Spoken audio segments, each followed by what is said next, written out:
hello ಏನಲ್ಲ ಏನ್ ಬೇಗ ಹೇಳಲೇ ಬೇಗ ಹೇಳ ಬೇಗ ಹೇಳ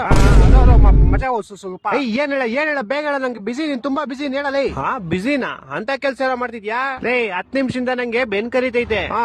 ಆದ್ರೂ ನನ್ ಕೆರ್ಕಂತಿಲ್ಲ ಯಾಕೆ ಹೇಳು ಯಾಕೆ ಕೆರ್ಕಳಕ್ ಪುರ್ಸೋತಿಲ್ಲ ನಂಗೆ ಲೇ ಆಯ್ತಾಯ್ತು ಒಂಚೂರು ಅಮೌಂಟ್ ಇರೋ ಒಂಚೂರು ಅಕೌಂಟ್ ಹಾಕ್ಬೇಕಾ ಕಕ್ಕ ಕಕ್ಕ ಕಕ್ಕ ಎಷ್ಟ್ ಬೇಕ್ಲೆ ನಿಂಗೆ ಕಕ್ಕ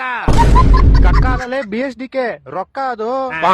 ಅದೇನೆ ಎಷ್ಟ್ ಬೇಕು ನಿಂಗೆ ಓ ಎಲ್ಲ ಲಾಟ್ರಿ ಹೊಡೆದಿದ್ಯಾ ಹೆಂಗ್ ಬಂದ್ ದುಡ್ಡು ಏನಿಲ್ಲ ಮಚ್ಚ ನನ್ ಬಯೋದಲ್ಲಿ ರೂಟರ್ ಅನ್ನೋ ಅಪ್ಲಿಕೇಶನ್ ಲಿಂಕ್ ಇದೆ ಅದನ್ನ ಕ್ಲಿಕ್ ಮಾಡಿ ಇವಾಗಲೇ ಹೋಗಿ ಡೌನ್ಲೋಡ್ ಮಾಡ್ಕೋ ನನ್ ಬೆಟ್ಟಿಂಗ್ ಆಪ್ ಅಲ್ಲಿ ಆಡಲ್ಲಪ್ಪ ಬೇಡ ಬೆಟ್ಟಿಂಗ್ ಆಪ್ ಅಲ್ಲ ಮಚ್ಚ ಗೇಮಿಂಗ್ ಆಪ್ ಅದು ಓ ಹೌದಾ ಮಚ್ಚ ನೀನ್ ಹೆಂಗೆ ಅವರು ದಿನಕ್ಕೆ 2 ರಿಂದ 3 ಅವರ್ ರೀಲ್ಸ್ ನೋಡಿ ಟೈಮ್ ವೇಸ್ಟ್ ಮಾಡ್ತೀಯಾ ಅದ್ರ ಬದಲು ಈ ಆಪ್ ಅಲ್ಲಿ ದಿನಕ್ಕೆ 2 ರಿಂದ 3 ಅವರ್ ರೀಲ್ಸ್ ನೋಡಿದ್ರೆ ದಿನಕ್ಕೆ 1000 ಇಂದ 1200 ರೂಪಾಯಿ ಅರ್ನ್ ಮಾಡಬಹುದು ಹೌದಾ ಹೆಂಗ್ ಮಚ್ಚ ಅದು ಎಲ್ಲ ನನ್ ಬಯೋದಲ್ಲಿ ಲಿಂಕ್ ನ ಕ್ಲಿಕ್ ಮಾಡಿ ಆಪ್ ನ ಡೌನ್ಲೋಡ್ ಮಾಡ್ಕೋ ನಿನ್ ನಂಬರ್ ಇಂದ ಲಾಗಿನ್ ಆಗೋ ಲಾಗಿನ್ ಆಯ್ತಿದಂಗೆ ನಿಂಗೆ ಒಂದು ಸ್ಪಿನ್ ವೀಲ್ ಸಿಗುತ್ತೆ ಅದ್ರಲ್ಲಿ ನಿಂಗೆ 100 ರಿಂದ 300 ಕಾಯಿನ್ ಸಿಗುತ್ತೆ ಇದರಲ್ಲಿ ನಿಂಗೆ ಡೈಲಿ ರೀಲ್ಸ್ ನೋಡ್ಕೊಂಡು ಮತ್ತೆ ಅವ್ರು ಕೊಟ್ಟಿರೋ ಟಾಸ್ಕ್ ನ ಕಂಪ್ಲೀಟ್ ಮಾಡ್ಕೊಂಡು ಹೋದ್ರೆ ಅದಕ್ಕೂ ನಿಂಗೆ ಕಾಯಿನ್ಸ್ ಕೊಡ್ತಾರೆ ಆ ಕಾಯಿನ್ಸ್ ನ ನೀನು ಗೂಗಲ್ ಪ್ಲೇ ರಿಡೀಮ್ ಕೋಡ್ ಗೆ ಇಲ್ಲ ನಿನ್ ಪೇಟಿಎಂ ಇಂದ ಬ್ಯಾಂಕ್ ಅಕೌಂಟ್ ಗೆ ಆರಾಮಾಗಿ ವಿಡ್ರಾಲ್ ಮಾಡ್ಕೊಬಹುದು ಹೌದಾ ಮಚ್ಚ ಇವಾಗ್ಲೇ ಹೋಗಿ ಡೌನ್ಲೋಡ್ ಮಾಡಿ ವಿಡ್ರಾಲ್ ಮಾಡ್ತೀನಿ ತಾಳು ಆದ್ರೆ ಮಚ್ಚ ಒಂದ್ 2-3 ದಿವಸ ಬಿಟ್ಟು ವಿಡ್ರಾಲ್ ಮಾಡು ಯಾಕಂದ್ರೆ ನೀನು ಹೊಸ ಯೂಸರ್ ಆಗಿರೋದ್ರಿಂದ ಫಸ್ಟ್ ದಿವಸನೇ ವಿಡ್ರಾಲ್ ಮಾಡಕ್ ಹೋದ್ರೆ ಔಟ್ ಆಫ್ ಸ್ಟಾಕ್ಸ್ ಅಂತ ತೋರಿಸುತ್ತೆ ನೀನು ಒಂದ್ 2-3 ದಿವಸ ಬಿಟ್ಕೊಂಡು ವಿಡ್ರಾಲ್ ಮಾಡಿದ್ರೆ ಆರಾಮಾಗಿ ನಿನ್ ಬ್ಯಾಂಕ್ ಅಕೌಂಟ್ ದುಡ್ಡು ಬರುತ್ತೆ ಸೊ ಗೈಸ್ ನೀವು ಯಾಕೆ ಸುಮ್ನೆ ರೀಲ್ಸ್ ನೋಡಿ ಟೈಮ್ ವೇಸ್ಟ್ ಮಾಡ್ತೀರಾ ನನ್ನ ಬಯೋದಲ್ಲಿ ಲಿಂಕ್ ಇದೆ ಆ ಲಿಂಕ್ ನ ಕ್ಲಿಕ್ ಮಾಡಿ ಆಪ್ ನ ಡೌನ್ಲೋಡ್ ಮಾಡಿ ಅರ್ನಿಂಗ್ಸ್ ಮಾಡಿ